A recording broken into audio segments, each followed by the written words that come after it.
ಈ ಒಬ್ಬಟ್ಟು ರಸಮ್ ಮಾಡಿದ್ರೆ ಮನೆಯಲ್ಲಿ ಹಬ್ಬದ ವಾತಾವರಣ ಇರುತ್ತೆ. ಅಷ್ಟು ಸ್ಪೆಷಲ್ ಆ್ಯಂಡ್ ಟೇಸ್ಟು ಕೂಡ ತುಂಬ ಚೆನ್ನಾಗಿರುತ್ತೆ. ನಮ್ಮನೆ ರೀತಿಲಿ ಹೇಗೆ ಮಾಡೋದು ಅಂತ ಇವತ್ತು ನೋಡೋಣ.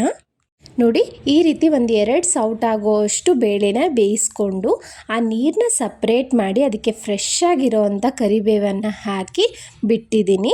ಇದಕ್ಕೇ ಒಂದು ನಿಂಬೆ ಹಣ್ಣಿನ ಗಾತ್ರದ ಹುಣಸೆ ಹಣ್ಣನ್ನು ತಗೊಳ್ತಾ ಇದ್ದೀನಿ. ಈ ಬಿಸಿ ನೀರಲ್ಲಿ ಹುಣಸೆ ಹಣ್ಣು ನೆನೆಯೋದ್ರಿಂದ ನಾವು ಗ್ರೈಂಡ್ ಮಾಡೋದಕ್ಕೆ ತುಂಬಾ ಈಸಿ ಆಗುತ್ತೆ ಅಂತ ಇದು ಸೈಡ್ಗಿರಲಿ.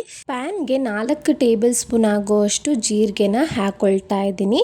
ಸ್ಟವ್ನ ಲೋ ಫ್ಲೇಮಲ್ಲಿ ಇಟ್ಕೊಂಡೆ ಇದನ್ನು ಬಿಸಿ ಮಾಡ್ಕೋಬೇಕು. ಹೈ ಫ್ಲೇಮ್ ಇಟ್ಟರೆ ಸೀದೋಗೋ ಚಾನ್ಸಸ್ ಇರುತ್ತೆ. ಜಸ್ಟ್ ಒಂದು 30 ಸೆಕೆಂಡಿಂದ 1 ನಿಮಿಷದೊಳಗಡೆ ಈ ಜೀರಿಗೆನ ಬಿಸಿ ಮಾಡ್ಕೊಬಿಡ್ಬೋದು. ಇದನ್ನು ಸೈಡ್ಗಿಡಿ. ಈಗ 1 ಟೇಬಲ್ ಸ್ಪೂನ್ ಆಗೋಷ್ಟು ಮೆಂತ್ಯ ಕಾಳನ್ನು ಹಾಕಿದ್ದೀನಿ. ಇದನ್ನು ಬಿಸಿ ಮಾಡ್ಕೊಳ್ಳೋಣ. ಮೆಂತ್ಯ ಕಾಳು ರೆಡ್ಗೆ ಸ್ವಲ್ಪ ಬಣ್ಣ ಚೇಂಜ್ ಆಗುತ್ತೆ, ಅಷ್ಟು ಬಿಸಿ ಮಾಡ್ಕೋಬೇಕು. ಹಸಿ ಇದ್ದರೆ ಕಹಿ ಬಂದ್ಬಿಡುತ್ತೆ ರಸಮಲ್ಲಿ. ನೋಡಿ, ಈ ರೀತಿ ಆದಮೇಲೆ ಸೈಡ್ಗಿಡಿ. ನಂತರ 1/4 ಟೇಬಲ್ ಸ್ಪೂನ್ ಆಗುವಷ್ಟು ಮೆಣಸನ್ನು ಹಾಕಿ ಇದನ್ನು ಒಂಚೂರು ಬಿಸಿ ಮಾಡ್ಕೊಳ್ತಾ ಇದ್ದೀನಿ. ಈಗ ಸೈಡ್ಗಿಟ್ಟು ಇದಕ್ಕೆ ಒಂದು ಅರ್ಧ ಟೇಬಲ್ ಸ್ಪೂನ್ ಆಗುವಷ್ಟು ಸಾಸಿವೆ ಜಸ್ಟ್ ಬಿಸಿ ಆಗಿರೋ ಪ್ಯಾನ್ಗೆ ಹಾಕಿ ತೆಗೆದ್ರೆ ಸಾಕು. ಈಗ ಮಿಕ್ಸಿ ಜಾರ್ಗೆ ಬೇಯಿಸಿರೋ ಅಂಥ 2 ಸೌಟ್ ಆಗುವಷ್ಟು ತೊಗರಿಬೇಳೆ ಅಥವಾ 1 ಹಿಡಿ ಆಗುವಷ್ಟು ಬೇಯಿಸಿರೋ ಅಂಥ ತೊಗರಿಬೇಳೆ ತಗೋಬೇಕು.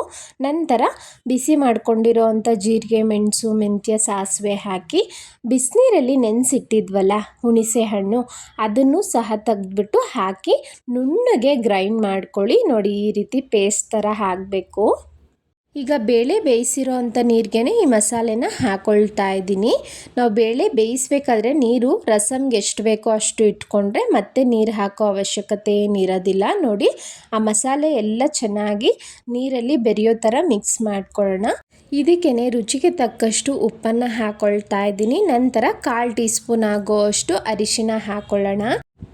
ಇದನ್ನು ಒಂದ್ಸಲ ಚೆನ್ನಾಗಿ ಮಿಕ್ಸ್ ಮಾಡ್ಕೊಳ್ತಾ ಇದ್ದೀನಿ. ಇದಕ್ಕೆ ಒಗ್ಗರಣೆ ಕೊಡೋದಲ್ಲದೆ ಇನ್ನು ಕೆಲವೊಂದು ಇಂಗ್ರೀಡಿಯೆಂಟ್ಸ್ನ ಲಾಸ್ಟಲ್ಲಿ ಹಾಕಬೇಕು. ಕಂಪ್ಲೀಟಾಗಿ ವಿಡಿಯೋ ನೋಡಿದ್ರೆ ಗೊತ್ತಾಗುತ್ತೆ.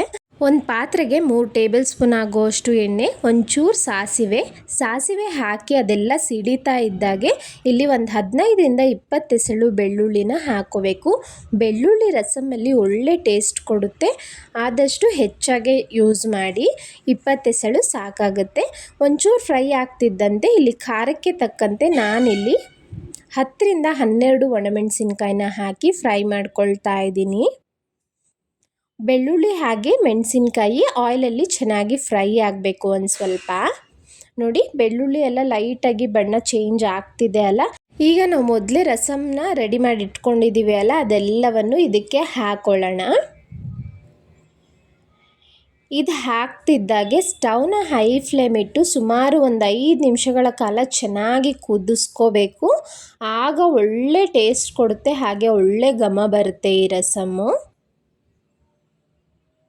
ನಾನಿಲ್ಲಿ ಸುಮಾರು 5ರಿಂದ 6 ನಿಮಿಷಗಳ ಕಾಲ ಚೆನ್ನಾಗಿ ಕುದಿಸ್ಕೊಳ್ತಾ ಇದ್ದೀನಿ. ನೋಡಿ, ಹಸಿ ಕರಿಬೇವನ್ನು ಹಾಕೋದ್ರಿಂದ ಆ ಫ್ಲೇವರ್ ತುಂಬ ಚೆನ್ನಾಗಿ ಎನ್ಹಾನ್ಸ್ ಆಗುತ್ತೆ. ಸ್ವಲ್ಪ ಕರಿಬೇವು ಮೊದಲೇ ಹಾಕಿದ್ದೆ, ಈಗಲೂ ಸ್ವಲ್ಪ ಹಾಕ್ಕೊಳ್ತಾ ಇದ್ದೀನಿ.